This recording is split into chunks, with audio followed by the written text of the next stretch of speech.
Hello, what is up mga momsters, sir? Ma'am, ako po si Ralph Cifra, isang visual artist from Manila, Philippines, and today we are going to talk about the Marvel Legends 14-inch Hulk na action figure. Shout out to Bebe Toys, sa kanya ko nakuha tong Hulk na to. Super tagal ko na rin tong hinahanap and nagtingin-tingin na rin ako sa iba't ibang mga shop. Super mahal niya, pero kay Bebe Toys nakuha ko around 6,000 pesos sa kanya live kahapon. So yan, and naka-unbox na to, and wala siyang box, pero super good yung condition niya. And thank you very much again, Bebe Toys. Okay, just for the comparison, ito yung 6-inch na Marvel Legends. Ito si Hulk, around 14 inches tall. Tapos yung kanyang width around 10 inches, tapos yung depth niya around 4.5 inches. Grabe, ang laki ng mga parts niya. Okay, start tayo sa plastic quality. Plastic quality is superb. Wala namang mga loose na joints, and also yung material na ginamit dito is hard plastic. Medyo mabigat si Hulk kasi ang laki niya talaga. Tapos medyo may mga pag ginagalaw mo yung joints, may mga screeching sounds lang, like this. Pero okay lang, at least alam natin na working condition siya, hindi siya brittle, nag-work siya ng maayos, articulate siya ng maayos. Okay. In terms of color palette, ang color palette niya green, dark green, tapos may mga shading rin dito na mas darker shade of green. And then yung kanyang shorts or pants ripped in half, dito knee length, dito naman cuff length. Tapos wala rin tong abutas din tong kanyang knee dito. Ang ganda ng pagka-paint dito sa kanyang jeans or pants, para siyang ripped talaga kasi meron siyang mga highlights dito sa part na to. Tapos ito yung tela na nagdudugtong dun sa other ends. Ganda, para siya talagang torn na cloth. What I really like about this Hulk figure is the size. Super large. This is the 6-inch na Marvel Legends. Grabe, sobrang laki niya compared to the 6-inch toy line. Grabe. And also napakabigat niya. It has some weight to it. Ito yung likod. Okay, it's the back. Textured yung kanyang pants, the side and the front and the other side. So start tayo sa face. Meron siyang dalawang head sculpts. Ito yung kanya angry face, and ito yung normal na face. Mas malaki yung naka-equip ngayon na angry face. Ito kasi parang neutral face na medyo sad neutral face. Tapos very pronounced yung eyebrows, and dito iba yung hairstyle niya. Medyo may hair extension, may bangs dito sa kanyang front part of the hair. Dito naman naka-shape siya ng pataas, so naka-brush up tong part na to. Okay, nilagyan ko lang ng blue tack for the photo. Ayan. So iba yung kanyang hairstyle. Tapos dito sa sculpt na to, you have the nose. Ganda ng paint dito sa kanyang teeth. Hindi siya super white, mas siya, yellowish. Tapos yung tongue niya mas nasa dark or very neutral red. Tapos you can also see the gums, very pronounced lips. Tapos ito yung folds niya, nakandun din, kita rin.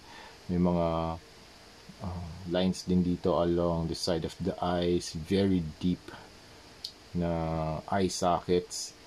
Tapos itong eyebrows niya very dark, and meron din lines dito sa gitna. So you have the angrier face expression dito. Dito naman it's a neutral sad face. Tapos yung kanyang body, very large physique, grabe laki. You have the veins, the chest, the stomach, the biceps, the arm. Tapos yung pati dito yung veins na umabot dito sa kanyang hands. Ganun din sa opposite side of the arm.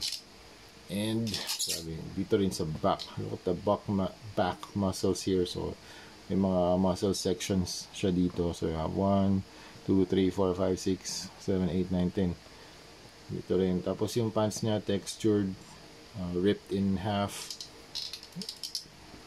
Dito knee length, dito calf length. Okay. Tapos yung kanyang feet, very muscular din, very thick na calf muscles. And you have the feet, very large feet for stability. Actually tumatayo siya. Yan. Tapos ito yung out hands na parang grabbing hands. Laki din.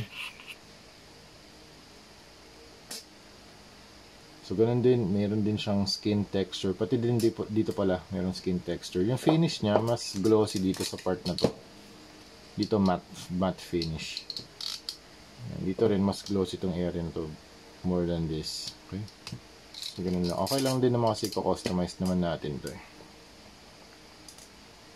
Laki niya, grabe. Grabe. Very pronounced din yung veins. Yung mga folds ng kamay, hindi ito articulated. Ito lang, itong part na to lang.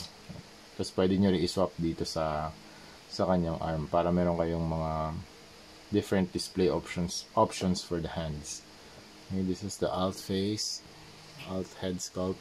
Okay, front, side, back.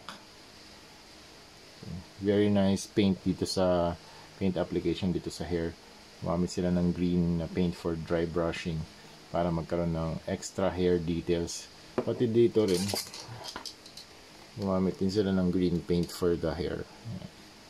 So nag dry brush lang din sila dito. And also you can see the shading dun sa mga lines, sa mga deep areas ng muscles para mas pronounce yung mga deeper parts ng scalp. Alright, in terms of articulation, yung head can look up, down, 360. Chest can stretch, body can stretch, ab crunch, like that. Kaya zoom out ko. Okay, tapos you can stretch the arms. Merong bicep rotation. Tapos double jointed na arm. Uy, nice, double jointed na arm. And then ball joint na double jointed na elbow. And then ball joint yung kamay. You can push down and push up. Yan. Ganda nun, no? Ang ganda ng articulation dito. You can also do this, 360. Okay. Tapos sa feet naman, merong cut dito. Meron ding cut dito. So you can do kicks out. Merong 360. You can also bend. That you can also bend this. Okay, something like that. That far. And you can rotate this. Also, you can you can also do this. Meron din siyang to articulation. Ball joint yung paa. Okay, teka lang. Yan, ganyan. Okay. Nag-iingat lang din ako, baka maipit ako. Hirap. Kung medyo nahihirapan kayo mag-articulate, pwede nyong painitan using hair blower. Okay, that's it. Thank you very much for watching. Grabe, sobrang ganda nito mga monster. Customize na natin. Kaya nireview ko na para mas sprayan na natin ang Boss Knee Flat Clear. Overnight, matutuyo na siya. And tomorrow, paint na natin. Okay, so yun lang mga monster. Thank you very much for watching and see you sa next video. Bye-bye. Grabe, laki. Tikat.